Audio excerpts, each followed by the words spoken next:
చిన్నమాట వాస్తవం. ఆశకి అంతు లేదు, మనిషికి మితం లేదు అనేదానికి చిన్న ఉదాహరణ, ఒక కథ తెలియజేస్తా వినండి. ఒక ఊరిలో బాగా వర్షాలు పడి వరదలు పొంగి పొర్లుతున్నాయంట. ఊర్లో జనం అందరూ ఊరు నుంచి గట్లు మీదకి, బాగా ఎత్తు ప్రాంతాలకి, వర్షాలు లేని కాడికి, బాగున్న కాడికి వెళ్తున్నారంట. ఒక పూజారి, గుడిలో పూజ చేసే పూజారి మాత్రం అక్కడే ఉన్నాడంట.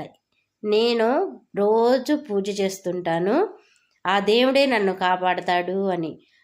అలా అందరు వెళ్ళిపోయినా కానీ ఆయన అక్కడే ఉన్నాడంట.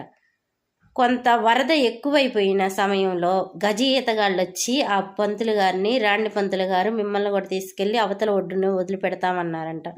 ఆహాహా, నాకు దేవుడు వచ్చి కాపాడతాడులే, మీరు వెళ్ళండి అన్నాడు. కొంత సమయం తర్వాత పడవేసుకొని కొంతమంది వచ్చారు.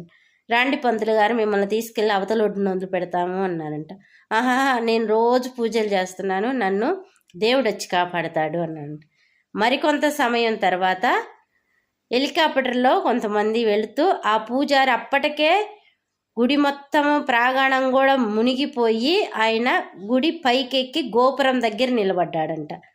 అది హెలికాప్టర్లో వెళ్ళే వాళ్ళందరూ చూసి ఆయన్ని కాపాడడానికి కొన్ని తాళ్ళు విసిరారు. ఆ సమయంలో ఆయన వచ్చి కాపాడతామంటే, వద్దొద్దు, మీరు కాపాడొద్దు, నన్ను దేవుడు వచ్చి కాపాడతాడు, మీరు అక్కర్లేదు అన్నాడు.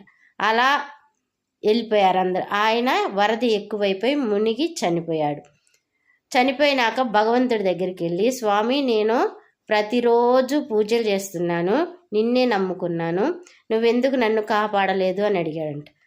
పిచ్చి మొహం అతన, నేను భగవంతుడిగా సాక్షాత్కారం అవ్వను, నేను ఏదో ఒక రూపంలో నిన్ను కాపాడటానికి ఒకసారి గజ ఈతగాళ్ళను పంపించాను, మరొకసారి పడవలో పంపించాను, మరోసారి హెలికాప్టర్లో పంపించాను. అయినా కానీ నీకు ఆ సాయాన్ని పొంది నేను పంపించిన వాళ్ళ ద్వారా బ్రతకాలనే ఆశను వదులుకొని దేవుడే వస్తాడని ఎదురు చూశావు. అలాగా నువ్వు నేను ఇచ్చిన 3 అవకాశాలని కోల్పోయావు అని చెప్పి.